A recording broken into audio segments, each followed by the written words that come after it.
to Fandom Friday, a podcast focused on various fandoms brought to you by Fan Nation, the Geek Extravaganza, the Ocean County Library's annual all-ages fandom library con. On today's episode, we will be discussing The Lord of the Rings. I'm Casey number 2. Take it away, Casey number 1. Hi guys, I'm Casey number 1. I'm a librarian here at the Lakewood Public Library. So our first question that we're going to talk about is, what was your first exposure to Lord of the Rings? Heck, Casey, how about you go and then Brian goes? Okay. Hello, I'm Casey number 2. I'm a librarian assistant here at the Lakewood Library for the YA department. And my first exposure of The Lord of the Rings was I was shopping with my mom in Target. And I saw The Hobbit on the shelves, and I had no idea what it was. And I showed my mom, and she said, I don't know, I think I read it in high school and hated it. So naturally, that made me think I should love it. And I took it home and read it, and I was in love with it ever since. I think that was in, 7th grade. So, yeah. Brian, do you want to go? Yep, that'd be great. So I'm Brian. I'm a young adult or teen librarian at the Berkeley branch. And I'll just now talk about my first exposure to the Lord of the Rings universe. To date myself, the movies were just coming out when I was in early elementary school, and I was really excited about it. One of my friends was actually having us all go for his birthday party to see the Fellowship of the Ring. And then since that one film and, enjoying it, so having such an amazing time watching it with a group of friends, I was pretty much hooked on Lord of the Rings. And it seems like almost every birthday I have now, I try and gather as many friends as I can and just do a marathon of Lord of the Rings. So at an early age, I was exposed and I was hooked. All right. Casey number 1 here again. I had absolutely no idea what Lord of the Rings was. I was in first grade at the time, but my older brother had read all of the books and the Hobbit books and everything. So my dad took us to go see the movie, and I saw the first movie. I was hooked, obsessed. Still haven't read the books, but love the movies. I'll get to it eventually. But that was my first exposure. Summer, do you want to go? Yeah. So my first exposure to Lord of the Rings was probably through the movies. My dad is one of the biggest Lord of the Rings fans I know. He's read all the books and almost all of the extra works by Tolkien. So I kind of grew up constantly surrounded by that lore and the world. And so then I read the books when I was in high school. And obviously I was already kind of hooked on it to begin with because I talked about it so much with my dad. But I just got more into it as I read the books, and I read them a couple times at this point. And I just read the Silmarillion last year, and it kind of just took over my life even more to the point where, like Brian said, I do a marathon of the movies every year, and I have all sorts of Lord of the Rings memorabilia and collectibles, and every copy of the books I can find that looks good. So it kind of just was always with me, and it still is. All right, so it's my turn. I'm Kristen, and I work at the Toms River Branch Children's. And my first exposure to Lord of the Rings was my mom described the entire plot of The Fellowship of the Rings to me because she wanted to go see the movie, but didn't want to go see it alone, and she knew my dad would not go. So we spent an entire Pathmark trip, which really dates the story, with her explaining to me the entire plot of The Fellowship, so I would go see the movie with her. I love that. Okay, next question. Which book/movie was your favorite? And I guess since I'm already talking, I guess I'll go first. Like I said before, I didn't read the books, but my favorite movie is definitely The Two Towers. Those battle scenes are absolutely epic, and I live for any Gimli and Legolas banter and their competitiveness. It just makes me so happy. So, Casey, you want to go next? Yeah, my favorite book used to be of all time. Sandman just took that over. But my favorite book of all time in the past was The Hobbit. I don't know what it is, and I know it's not anywhere near as grand as an adventure as The Lord of the Rings, and nowhere near as deep or nowhere near as complex as the Silmarillion, but something about it I think it's just such a cute story, and Bilbo Baggins is probably one of my favorite characters of all time. And I can go back to that book and read it again and again and again. And when I read it, I just get really happy. So that one's my favorite. Yeah, I am also in the camp of The Hobbit as my favorite book. It never gets old when you hear about this little guy going on an adventure with a random group of soon-to-be friends, and it's an exciting story that you hear, ever since the trolls all the way to the final end. I'd say my favorite part of The Hobbit is definitely the riddles chapter. That's always very exciting. I feel like I'm just like burning through the pages trying to take it all in, and then after I finish that chapter, it feels like, okay, I know the book's almost over, it's getting close. But I do love The Hobbit. I That's know a definitely fun my fact favorite about book. Riddles in the Dark. Ooh, tell us. I don't know if you guys know this. So there was something else in that chapter first, and then Tolkien's publisher was like, I don't know if I like this. Maybe put something else in there. And he went, okay. And he wrote something else just like on a whim, thinking that they would tell him before they published it or make notes, but they didn't. And they just published it with his first draft of that chapter. I mean, that riddle off is legendary. Oh, it's gorgeous. It's amazing. But it's just so funny to think, Casey, I know you write, and I don't know if any of you guys write, but imagine them just going, nah, we'll just put your first draft out. That's probably fine. Isn't it also true that initially, like in the very first edition that was published of The Hobbit, the ring was just a magic ring and it didn't have the significance of being the ring as we know it today? It was just a magic ring. And later, when he started writing Lord of the Rings, he went back and subtly tweaked it just to make the ring a little more ominous, so it would fit in with the Lord of the Rings. Yeah, because The Hobbit started out as like a bedtime story for his kids, and he only wrote it down because Christopher, his son, would challenge him on things. Maybe in one version he'd be like, oh, Thorin's cloak was red, and the next one he'd be like, it's green. And then Chris would be like, but Dad, you said his cloak was red. And then he would say, and I quote, damn the boy, and then go write it down. That's funny. And it does sound like what I know of Tolkien, like he would say that. I guess I'll take my turn. Also, I forgot to say on my last turn that I'm Summer and I'm the teen librarian at the Long Beach Island Library. Completely forgot to introduce myself. I'm sorry. For my favorite book, it's really difficult, and I haven't even read everything there is to like read of Tolkien's like extra stuff. So I'd probably have to say The Return of the King, just because there is so much extra stuff in there that was never in the movies. And not to say that made the movies bad by any means. There's just so much extra stuff, the stuff at the Houses of Healing, and you get to know more about Faramir and Eowyn's relationship. And there's the extra chapter, The Scouring of the Shire, which is so important in its own way. So I just really like the meatiness that we get in Return of the King. But as far as the movies, I probably would say the opposite and say the Fellowship is my favorite, because I'm the type of person that like will rewatch a movie over and over again. And I think from the Fellowship, we get in the beginning the most peaceful scenes for a short period of time. So it's fun to just like put on in the background. So that would be my answer. Every time I want to nap, I put on The Fellowship. Every time I'm sick or I need to nap, I put it on and I fall asleep to Bilbo running around. Yeah, The Fellowship, you get like almost for like a brief moment, you think everything will be fine, even though you know it's not going to be. You're just like, oh, maybe things will be okay. Yeah, it starts off very happy and like you said, peaceful. Yeah. Also, Concerning Hobbits is one of the best scores of all time. Yes. So just having that on. Do you guys want to know something really nerdy but kind of cute? Yes. I got married last September and I did not want to do the wedding march. So I walked down the aisle to the Concerning Hobbits theme. Oh, I love God.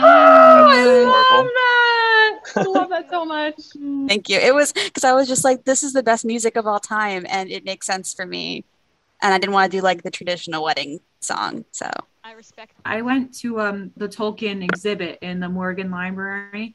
Right in the beginning, as soon as you walk in, you actually walked in through like a hobbit hole door type thing. And then the first thing you see is a picture of the Shire that Tolkien drew himself, but blown up large. So it's like filling up the wall. And I sat down in front of it, sobbing. I was so happy. And I had Concerning Hobbits playing. Aww. So I was so happy. When did they have that exhibit? Gosh, 2019? They should do it again. They should. It was beautiful.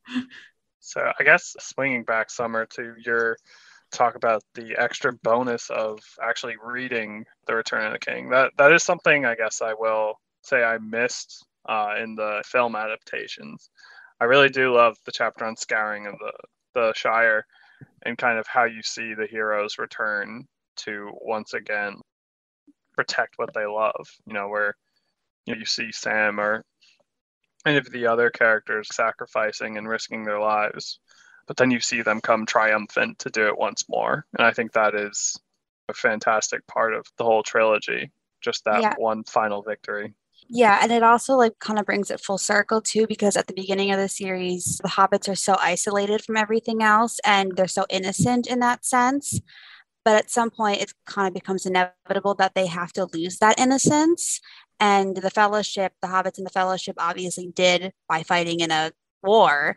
And they come back and it's like, well, that wasn't all, this like trauma they have isn't like all for nothing. They like can use it to protect their home, like you said, and kind of all comes full circle in that way. And then I guess on top of that, it kind of shows that their adventure, their beautiful home that was essentially in this giant bubble of like peace and prosperity, and I guess the worst thing would happen is you get caught stealing mushrooms or something, but you see that the effects spill into that peaceful society. It actually kind of works out mythically as well. I took a class on the mythology of Tolkien and his legendarium in my undergrad. The professor of that class, Dr. Gill, literally the smartest man I know, and he's a Tolkien scholar. Anyway, mythically, it makes sense that it wouldn't be a peaceful homecoming. Think about, for example, like the Odyssey. When Odysseus gets home, he has all these suitors in his house. He has to fight them off, blah, blah, blah. A homecoming, though, isn't like necessarily always a peaceful thing. And the growth that is kind of thrusted upon the heroes is oftentimes kind of thrusted upon the land that they come from or their hometowns or something along those lines. So it kind of just raises the legendarium into this sort of mythic kind of trend, I would say, in doing that in the Scouring of the Shire. That is such a cool point. I never thought of it that way. That's awesome. I was sitting here trying to pick like a favorite book or movie, and I'm like, this is like trying to pick a child you love the most. But I think I came down to, I think it's The Two Towers, because I love Sam's speech about hope to Frodo, about like how it's like in the great stories. Like I love that speech so much. I have a script page in my kitchen with that speech on it. But I always just loved that part so much. I'm trying to imagine the scene. I don't remember it offhand. Is that where, do they see the Oliphants and then that's where he gives the speech? No, it's closer to the end. Also, is that one of the speeches that it's in the movie but not the book? Like that was a unique to the movie speech? No, it's in the book. Oh, okay. I must be mixing it up with another line. It is a good one, though. I agree. Yeah, if I was going to get a tattoo, like I think I would get the beginning of that speech. Yeah, I have 2 Lord of the Rings tattoos. I have the Hobbit door on my arm, and I have the little Elven rune for Gandalf's little letter G, Elven rune. Oh, nice. I like that. I'll probably end up getting more. So right now, I'd say the majority of us got our first taste of Lord of the Rings through film. And I guess to kind of move on from that, like we can all see now we're essentially in love with Tolkien. We consume it over and over again. And I feel like part of that can connect to our next question, which is really asking what was Tolkien's impact on fantasy as a genre? And then we can also look at that and try to figure out what was the impact of the films on fantasy as well. Well, I think what's really cool about Tolkien is that so much of his work in Lord of the Rings and elsewhere is inspired by mythology and classical legend-telling material that we already know of and already kind of exists in our collective imagining. So even though obviously Lord of the Rings is unique to him, it already kind of feels familiar in line with what we already know. And that way it kind of blends seamlessly into this world of myth and storytelling. And in doing so, he's like so many of his creatures, like orcs, for example, I would have to look in deeper, but I think it's unlikely that orcs existed prior to Tolkien in mythology. I could be wrong on that, but I have seen very little evidence of that. Or hobbits or halflings. I haven't heard of any mention of them in prior works, but they've gone and influenced so much of not only fantasy lore, but like video games and different lore in Dungeons and Dragons and in other fantasy books as well. And it's like someone said it before, like his works are elevated to this height of legend, like the Odyssey, where it spreads out throughout all fiction and kind of blends into our culturally what we know of the fantasy genre. Going off of what Summer was saying, Tolkien himself was a very big student of myth. It's not something he was ignorant to or blind to. And part of the reason he wrote Lord of the Rings is because England itself didn't really have a mythology of its own. Like you think of Greece, you have the Greek god. You think of Rome, you have the Roman god. You think of the Sumerians, they have the Sumerian pantheon, all that good stuff. But England didn't have this. High fantasy, in essence, was an attempt to bring mythology to it. And yeah, well, what Summer is saying is true, that there might not be orcs or hobbits or something along those lines in other myths. It flows very mythically well in with mythic themes and such and so forth, like archetypes and the mythic. Not to get too into this because I'm sure I'll get too confusing trying to explain it all. I'm not the master of this, but there's also this sort of seasons, like the in the mythic cycle, so to speak, that it goes through perfectly, fitting in with all these archetypes and so on and so forth. That it's something that it's really seems to have impressed upon fantasy literature, where even if they don't know that they're doing it, that they just go, oh, I have the bad guy. They're following, say, the shadow archetype, or they go, oh, we need to have this epic quest. Oh, that's Joseph Campbell. So I feel like Tolkien helped bring myth more to the forefront of fantasy literature rather than it being kind of condensed in the shadows, if that makes sense. I guess this is kind of a question that we can kind of go into, but so when I'm thinking of like the impact of fantasy made by Tolkien and things like that, I'm looking at it, what was the impact of his writings? You can look at culture since their release and pretty much, I guess, their popularity, like how it extends. You have Led Zeppelin songs about it. You have Dungeons and Dragons kind of emerging from it, borrowing ideas from that. Then if you go into the film side and also books as well, you have Harry Potter coming.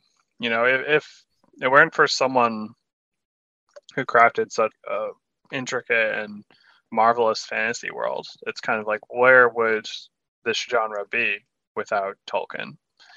And I guess part of me always thinks that it was just amazing to have that first encounter with Tolkien and fantasy films at such a young age, where now I can continue to grow my love for that genre.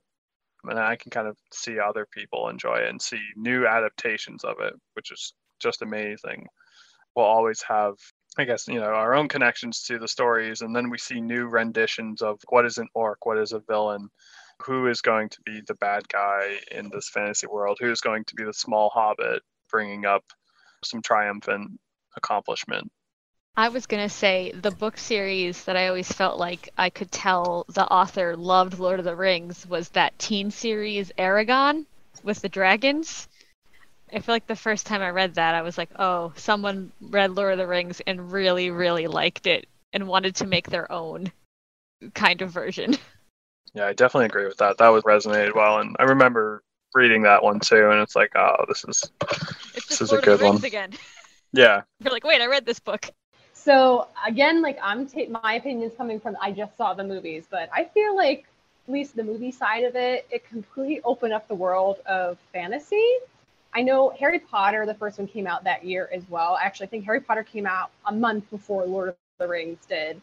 And it also became a giant franchise, but it just felt like Lord of the Rings was at like a whole different level because of their fighting scenes and the battle. And if you look at Fellowship of the Ring versus Harry Potter, the CGI was 1,000,000 times better in Lord of the Rings. And just for the Fellowship of the Ring, they got 100 and something nominations, but they won 98 awards across the board. Like, it just, I feel like it really opened up this door for fantasy, because after that you get, Harry Potter, Twilight, Divergent, like all of these young adult to adult fantasies. It just, I feel like them and Harry Potter like just made the fantasy movies, it was just crazy. Well, they made them like cool. When you have something, I think that is essentially as groundbreaking as Tolkien, that's connecting to mythos, creating a story really for like moral lessons and kind of like a connection to like a deeper meaning in life, I think that's where it kind of brings something larger and kind of transform a whole genre.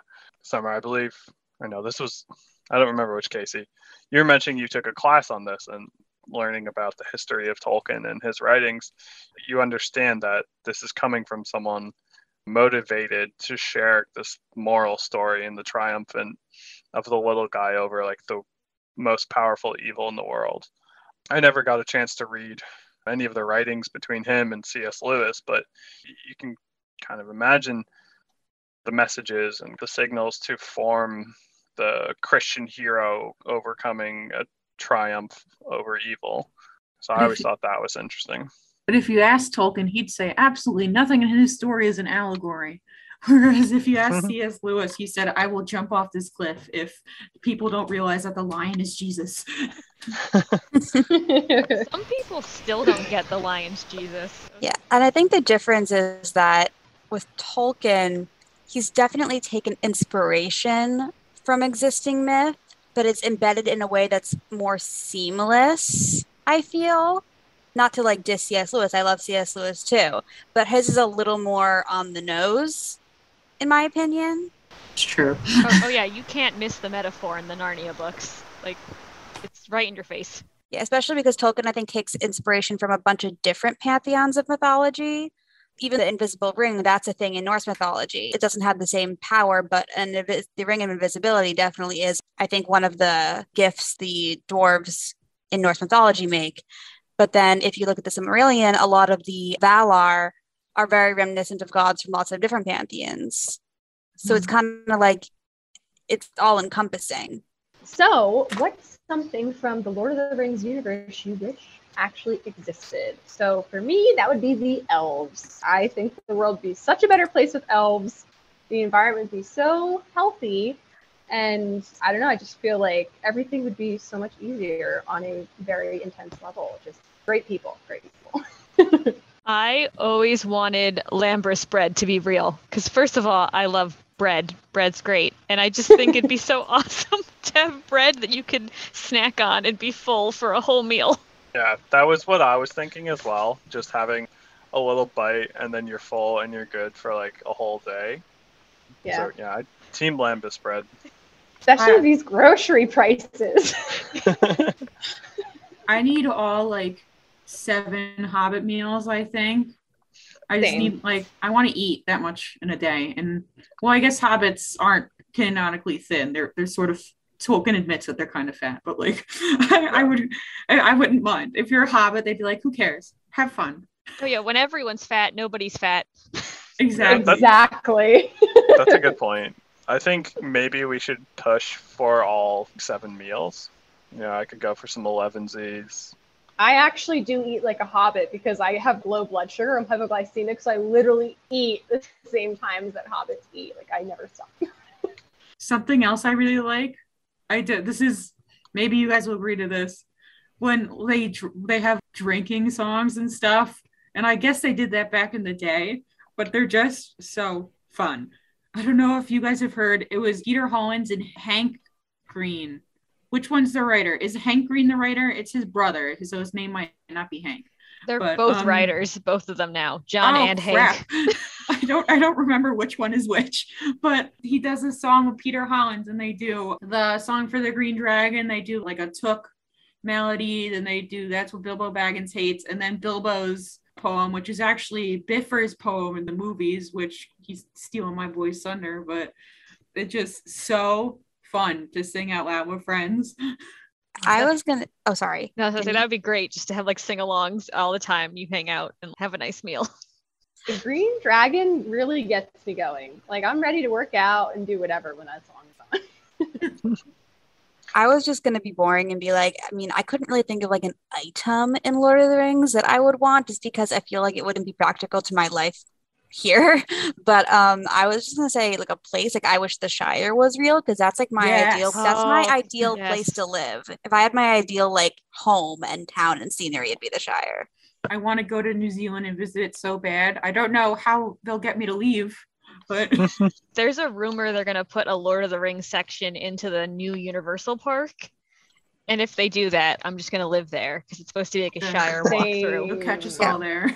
Well, in New Zealand, there's like a town where they filmed it where like the Hobbit holes and stuff, like a lot of the sets are still there because they built them into the ground. Yep. So you can go visit like this town that's like Lord of the Rings themed. There's actually Airbnbs. People design these houses to look like hobbit holes. So you can literally go spend vacation in a hobbit hole in the US. I forget where I saw one, but there's a lot of different places that have it. We should have recorded this podcast there. We should have gone. I have a question about one thing existing from the Lord of the Rings universe. If we assume the One Ring was in our universe, and let's say one of us had possession of it, would we be able to wield it effectively? No. And then, like, That's what the would whole happen? thing. No one can wield Yeah. it effectively. Even Sam, when he puts it on for like a hot second, he's not, well, he imagines the world as like a big garden, but still there is like a sense of darkness to it. Like no one can. That's the whole point. The And only I know that you know this. I'm not trying to be condescending. I'm just being emphatic. the only person in the books who's even shown to have any sort of immune, aside from dwarves are immune to it, but literally the only other person who shows immunity is Tom Bombadil. Oh, my Love boy Tom Tom. Bombadil. He just throws it up, it disappears, Frodo has a heart attack, like Yeah, but then he says, why don't we give it to Tom? And then Gandalf is like, because Tom would forget about it and like throw it in a hole or something in like in 2 short, seconds. he's like, Tom is an idiot. Don't give it to Tom. Tom's too busy looking at his hot wife to like. Oh my God. I think it's like these like earthly matters are like, I guess, unearthly matter stuff beyond his little nook in the forest is just beyond his concern. And he does not care, which in a way I think is very wise.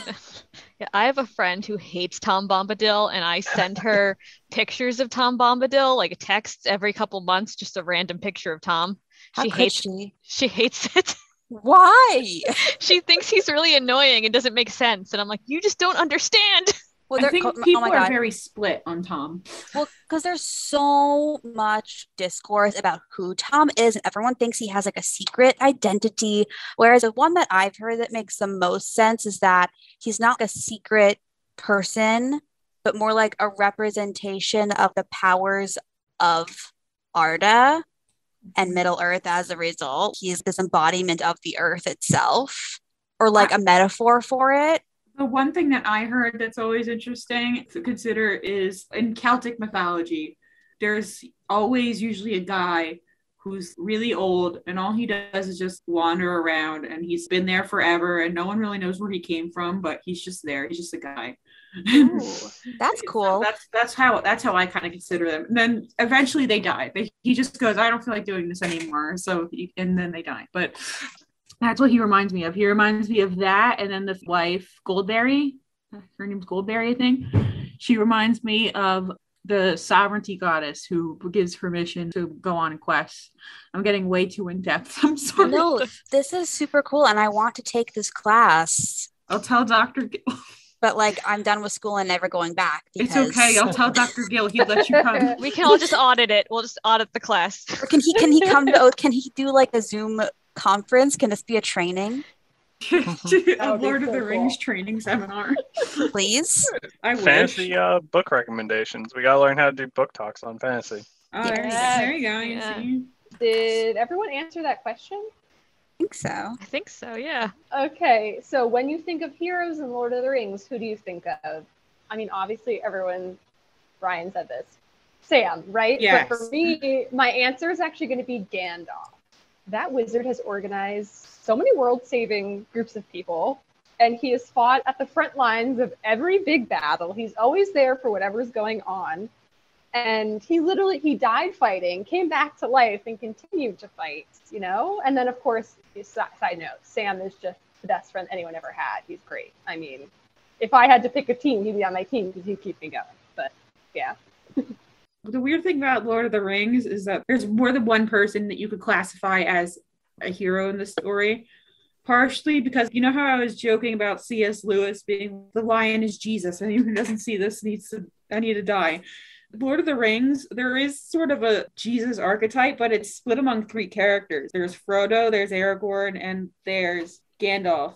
There's Frodo as the savior, like he saves the day by throwing it in.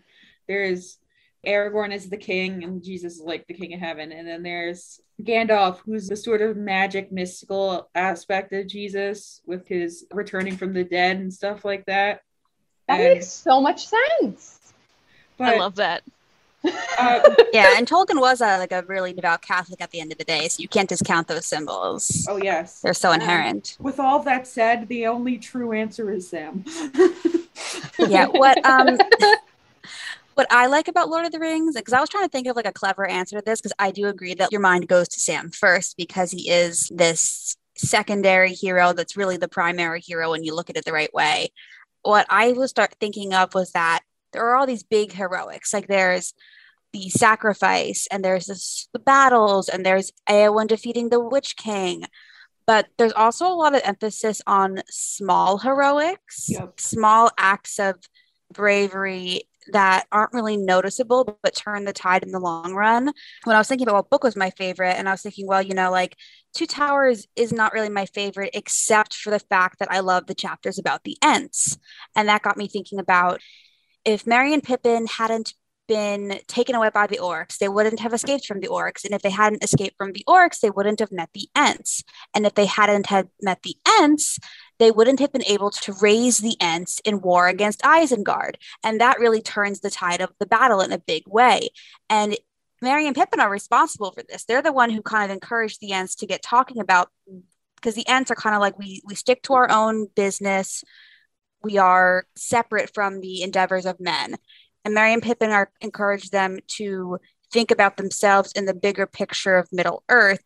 And that's what gets them to fight. And the Ents go to war against Isengard. And I think it's like those small acts of bravery that really turn the tide in a lot of different ways throughout the series. Yeah, that's a very good point, Summer. And I agree with that completely. And like you can see that each individual's, however they rise to the challenge in front of them, you can kind of see it having a huge impact or contributing in whatever part. I'm thinking of the Battle of Pelennor Fields now. You have Theoden's speech rising, like when they do the film shot of that, it brings me chills just to look at that and see that on the screen.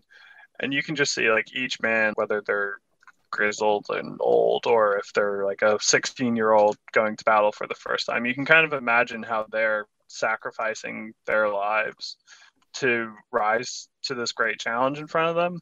And then I think even beyond that, you can kind of see each individual character doing that, like with Eowyn defeating the Witch King. Like you can see that each little action has this huge ripple effect that eventually brings down the great evil. There's this term in Tolkien's lexicon. He coined it himself. It's in one of the forwards in one of the books. I do not know which, but it's called a eucatastrophe. And I pulled up the definition just so I don't explain it too wrong. Google says eucatastrophe is a sudden turn of events in a story which ensures that the protagonist does not meet some terrible impending and very plausible and probable doom.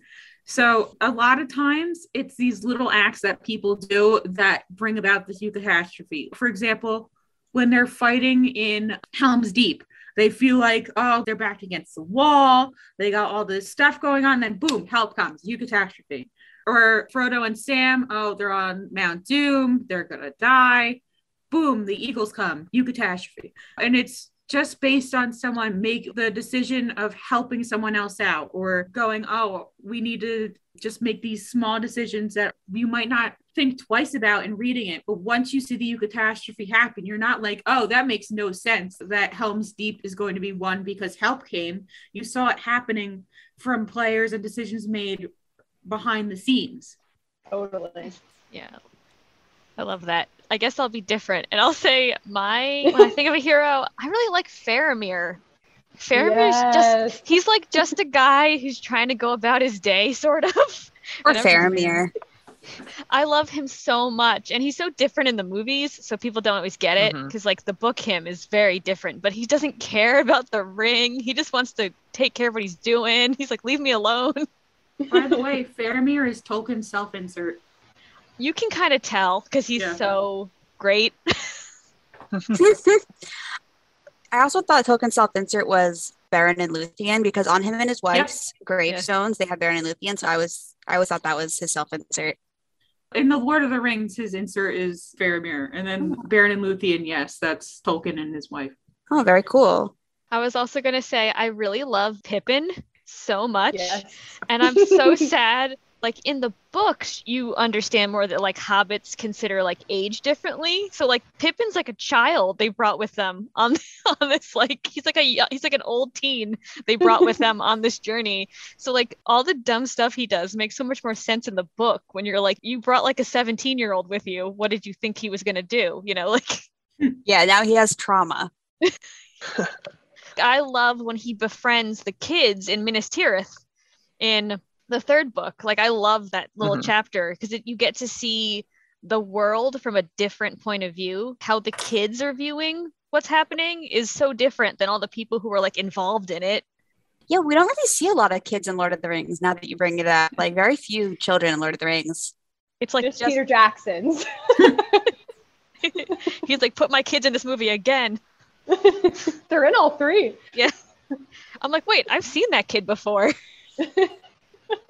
The baby hobbits, like the kids that got to play the hobbit babies, are super cute. Very cute. Sam's daughter in the movie at the very end that he's holding is his actual daughter. What is it? There's Eleanor and then Goldilocks are his two kids that he names. Right? I'm fairly certain in the appendices that one of Pippin's sons marries one of Sam's daughters, and I think that's hilarious because I can imagine them being like, I am not happy about this. I just always liked that Pippin named one of his kids Faramir.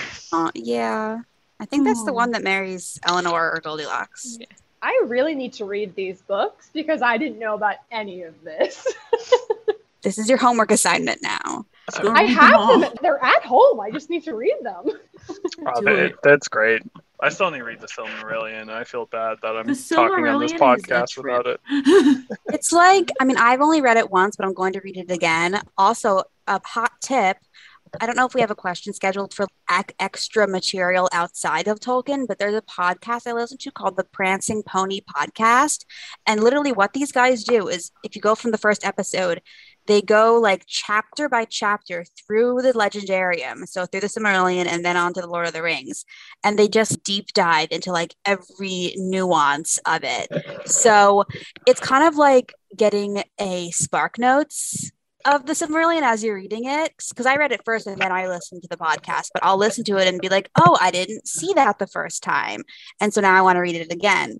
So Prancing Pony Podcast if you want some extra stuff on the Silmarillion.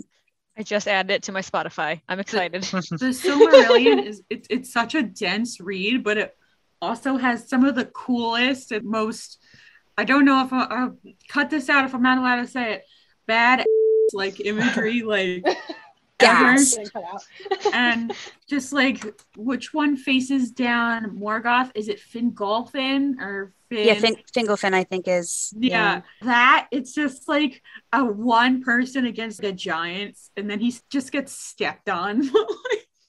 But it's just it's so good, and I loved it. I love learning about that too, especially in the mythic context. Yeah, I love all the little Easter eggs, like when they start talking about the Maiar and they start listing all of them, and eventually you get to the one that this one went by many names and he wandered Middle Earth and some called him Mithrandir, and you're like, yo, Lauren, that is our boy.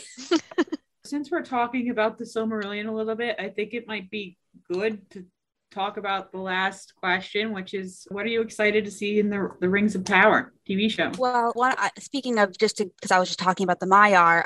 Go ahead. I'm sorry. And no, this goes to your question. This is like an answer to your question. Oh, yay. But it also goes back to mine. For those who might not know, the Valar are, for lack of a better term, like deities that helped sculpt Middle Earth when it was first created by like the first god of Middle Earth.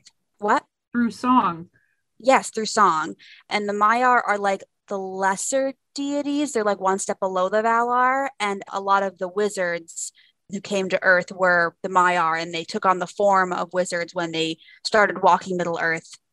And when they talk about them, there are two blue wizards that go off to the lands of the East, and you never really hear from them again.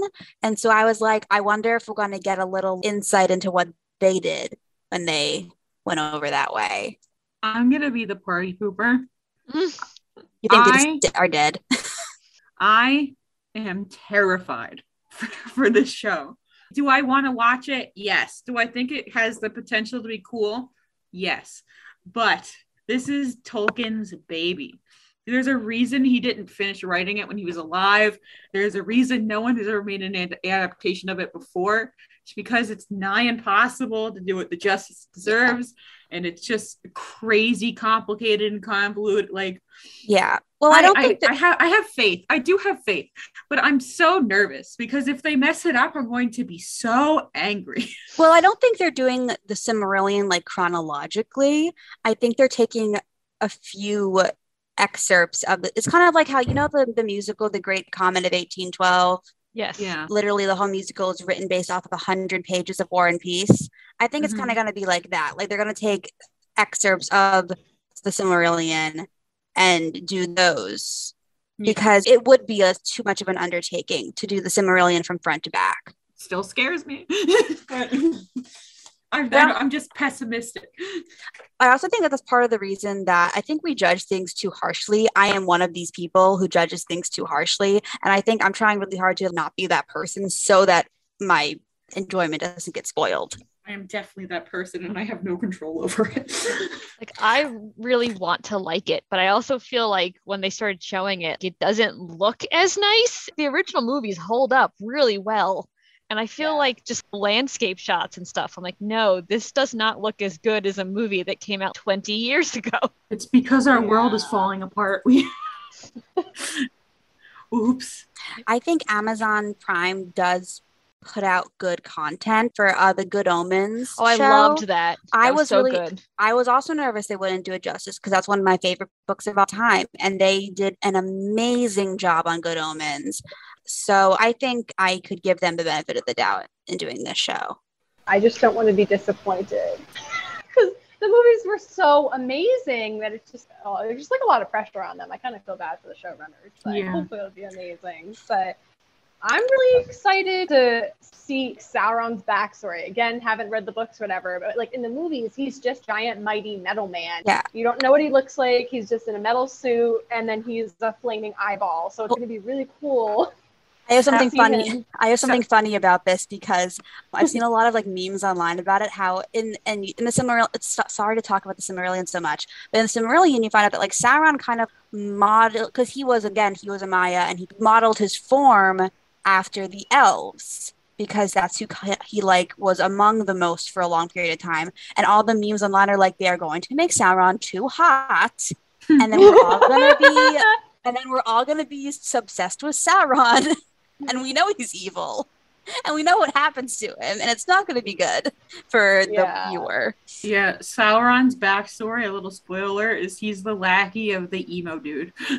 Yeah, it's going to be really cool to see him as like a physical and sentient human being, you know? And like, obviously we all saw the trailer and I was, you know, same with me. I was like, oh, like they're going to make him super good looking and this is going to be an issue. But hey, smart, going to get more people to watch the show. But he's creepy looking in the show. They did a good job. Like those eyebrows, man. Oh, maybe I must have not seen that trailer. I thought I saw the trailer, but maybe there's another one I didn't see. I didn't see that one. Yeah, he looks kind of like hair. Yeah, he kind of looks like Eminem. Oh my gosh. With hair though? Yeah. Yeah, and crazy eyebrows and guy liner. Okay. They sometimes pop off with making the elves pretty, like Thranduil. No, he had absolutely no business. I think that was the actor too, to be fair. Yes. Lee Pace, right? Yes. Yeah. Let me preface, don't really like the Hobbit movies. Love Lee Pace. Yeah, that was another one of our questions was why does everyone hate the Hobbit movies? But I don't know if we're going to get to that one. I don't think so. The simple answer is Why? I have a lot So- of opinions on Hobbit movies, but I don't want to get off on a tangent. I guess I'll say one thing about the Rings of Power. Today was the first time I actually watched one of the trailers. I think I saw the San Diego Comic-Con trailer, and I guess I'm kind of skeptical about its merit. Thank you, Brian. It's Join never- my camp. Yeah, it's never gonna be, I think, that impactful and amazing as the Oscar-dominating films. So I think I'm going in with a very low level of hope, and I would say interest in the films. So hopefully I get a little bit of a surprise and we get to see some really cool series, but I think I'm like ground level. I don't have really any expectations for it. It's like I'm legally obligated to watch it. There's no way I'm not going to watch it. And I don't want them to do bad. I want them to do good. I'm just scared. I mean, they had to come out and say, like, don't worry, the dwarf women have beards because people got mad. They did it. So I'm like a little worried they're not, doing what they're supposed to. I mean, as long as there are like more women in these movies, I'll be happy because like, what do we get, like 2? Yeah. There are no women in Middle Earth. I'm actually half joking. It doesn't actually, like, I'm fine. See, they're just too busy to deal with any of this. This is like the men doing dumb stuff. Like, that's actually one of my things in The Hobbit. Was the whole love triangle unnecessary? Yes. Did we get a cool lady out of it who fights really cool? Yes. It was unnecessary. Yeah. There's no love triangle in The Hobbit except for maybe if you count Bilbo's fawning over Thorin. Yeah. Oh my God. I did. Can I just say I did not know until very recently that people ship Bilbo and Thorin. Like, I had no idea. Oh. And then I saw some fan art and I was like, oh my God, this is like an AU where like they're together. And I was like, I had no idea. Girl, I knew. So shipping. Shipping. I know a lot. You've been new. I don't know that I've term, seen. but Oh, relationshipping, like Yes. they're Yes. totally Yes. a thing. You Yeah. want them to be together. I'm not saying I ship it, but I'm just saying that hug in the first Hobbit movie, I was like, oh, isn't that nice? Thorin hugged him. no, I'm like, oh, I ship this. Oh no. My whole thing with like The Hobbit is that I initially was in the camp of I don't like these.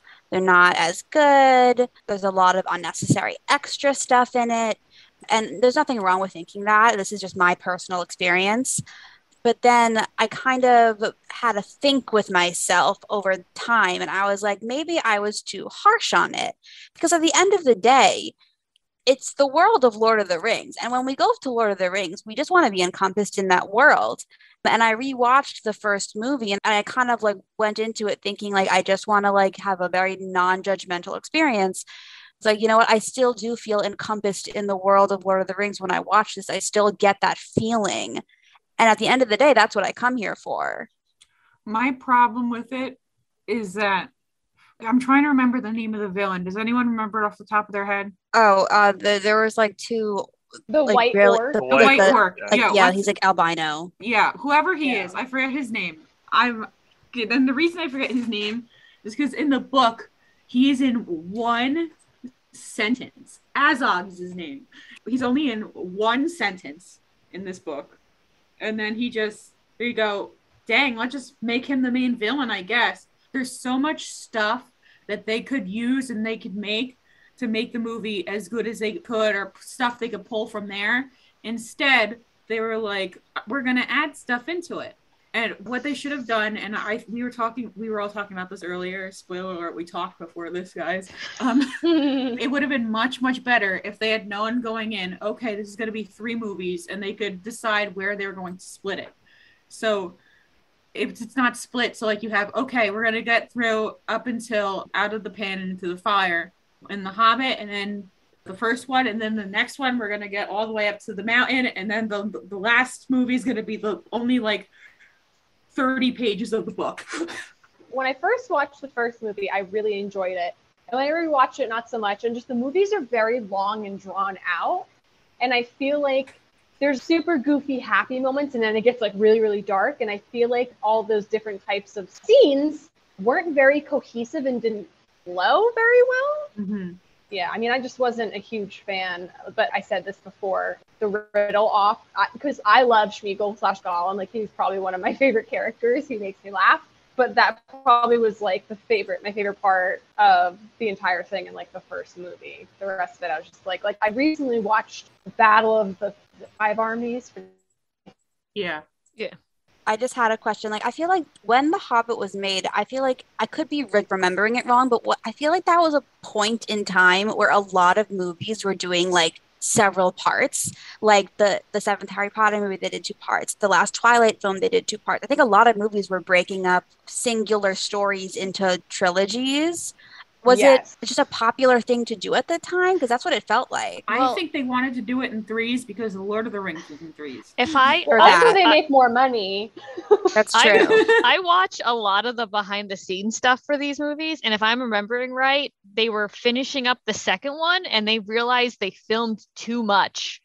They could just make a whole other movie out of it. So they were like, okay, we'll just push some of it off and we'll just make up an ending for the second one, and then we'll just push the rest of the third one. Do they not know Tolkien fans? Tolkien fans would sit through all of it. That is true. The movie could be 6 hours long. One thing I did think the Hobbit movies did well is I do think that the actor who played Bilbo was an excellent choice for him. Martin Freeman, I think, was an excellent choice for Bilbo. I think they did the casting very well. Yeah, all the actors are great. It's just the pacing is very off. Yeah, and I do think what I also felt when I first saw them was that I think they were kind of also like the age of CGI was kind of ramping up. Like they could do more with CGI at that point in time, and so they definitely did everything they could in CGI. And I remember thinking in the theaters there was a lot of very flashy visuals, and I found it kind of distracting how bright everything was, and I felt like if they had just tamped it down a little bit, they could have focused more on the story. I remember that being a warning before the movie, being like, be careful, there's a lot of bright lights and stuff. See, I wonder if that has to do with, because like the original director was Del Toro, and then he had to pull out, so Peter Jackson didn't have as much pre-production time. So I wonder if more of it would have been practical, but they literally ran out of time before they had to start filming. Like they were editing the movie, I think, the day it was due to like premiere it. Like they were finishing the movie. So the first one at least. So I think they just ran out of time and were like, CGI it is. That's true. One thing I remember I absolutely did not like was when the dragon is chasing them through the mines, there's a moment where there's this like huge golden statue and the dragon breath melts it. And I remember in the moment in the theater thinking they did that because it looked cool for no other reason. And that bothered me, which sounded so hipster of me, but... No, but it's also unnecessary. It's like a certain amount of seconds that could be something a lot cooler than melting a giant statue. Just in general, with the Hobbit movies, I think your 2.5 hours to 3 hours is much better spent if you just watch any of the Lord of the Rings. And like that's the camp I'm in, and it's like, that happened. I'm moving past that, and I'll hop into any extended version of the first 3. We're seeing the same thing happen with the Fantastic Beasts movies for Harry Potter. Absolutely. Yes.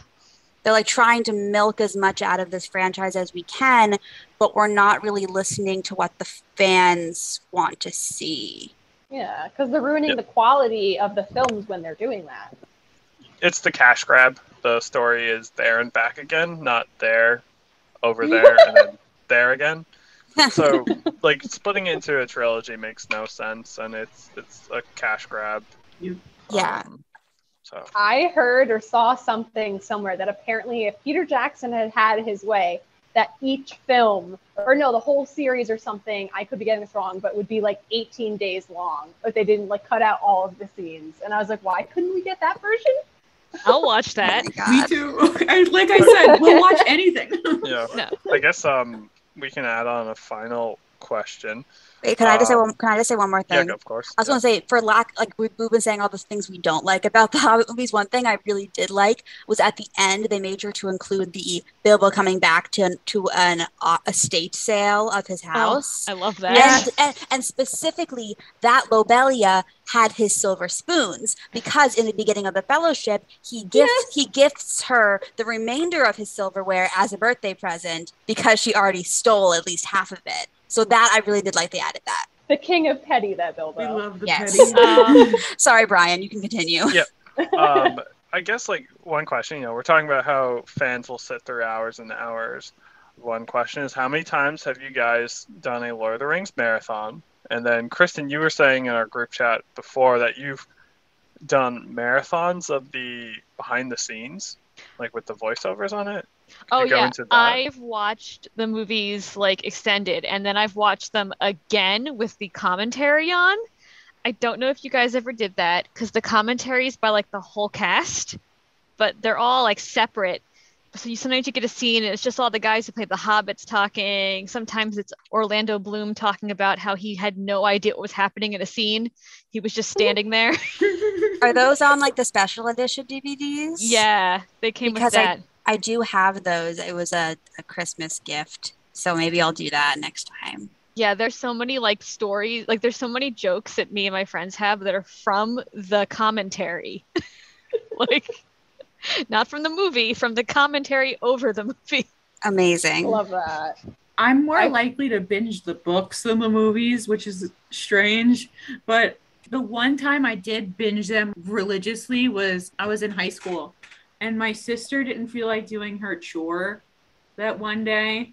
And I was like, okay, I'll do your chore if you come and see the first Hobbit movie with me. It's like it was just coming out. I just wanted to see it. And she was like, fine, whatever. The Hobbit is stupid, but I'll go see it.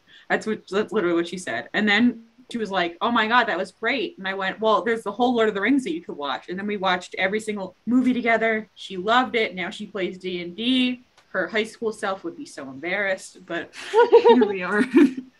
I probably watched those movies over 30 times. And any excuse to watch them, I will. I remember my stepbrother, he texted me a couple weeks ago and he said, apparently a friend of his is having like a Lord of the Rings themed wedding. He said, I need to watch his movies. I was like, sign me up. Was it mine? Was he at my wedding? I don't know. Do you know Evan Weisberg? No. Okay. But so like literally any excuse to watch those movies. And I'm always quoting them. It's that or SpongeBob. There's no other movies. And I guess like there's so many good memes as well from the Yes. Lord of the Rings. It's Oh, the God. best. You're taking the hobbits to Isengard. So Yeah, like the spoofs and everything. It's amazing. Or yeah, I remember man flesh became a thing for a while. Oh that my was a God. meme. Oh, I also another one is how like in Lord of the Rings they use the term men to represent like all humanity, but so there are so many times when Elrond is like, men are weak, and I know that's been used a lot. I like the jokes about the orcs saying like on the menu, and then like they're just like, so there's a menu in Lord of the Rings and orcs know what it is and use them. And Have you guys seen the side by side of the one orc and Ariana Grande with like their high ponytail? Yes. Did you guys ever see the YouTube edit where they're doing orcs in normal voices? It's just like no, completely I normal. have to watch this. Oh, it's good. That They do sounds like so a whole good. bunch of different ones. To answer the question, how many times have we marathoned it? So when I was growing up, it was kind of always on in the background because my dad is one of those people that will like just like watch his favorite movies over and over again, which is where I got the habit from. So it was always just like on. But for like straight up marathons, COVID actually did one good thing, whereas for the first Thanksgiving of COVID, like in 2020, my then fiance, we were at home at our apartment and we couldn't really do anything for Thanksgiving. Like we couldn't go to our family's house. So we were like, what are we going to do for this Thanksgiving? So we ended up doing a Lord of the Rings marathon. We did the first movie the day before Thanksgiving, the second movie the day of Thanksgiving, and the third the day after. And we all obviously like made food and everything. But so the next year we were like, should we just do that again? And now we do a Lord of the Rings Thanksgiving marathon. And I have this joke of like, eventually in the very far future, when we have kids and we do this, they're just going to think that everyone watches Lord of the Rings on Thanksgiving. And I love that. Doesn't everyone watch Lord of the Rings on Thanksgiving? It's like you've been lying to us this whole time. That's like my snow day movie. If we're closed for snow, I'll probably watch all of the Lord of the Rings. When I had COVID, I watched all three multiple times because I didn't feel good, and like they're my comfort movies. That's what I go to first. That's nice. always. Yeah. Thank you for joining us today. Be sure to check out our website, theoceancountylibrary.org/teen/fannation for all events happening this year and in person and virtually. All titles mentioned in today's episode can be accessed free with your library card. Until next time, have a fantastic day.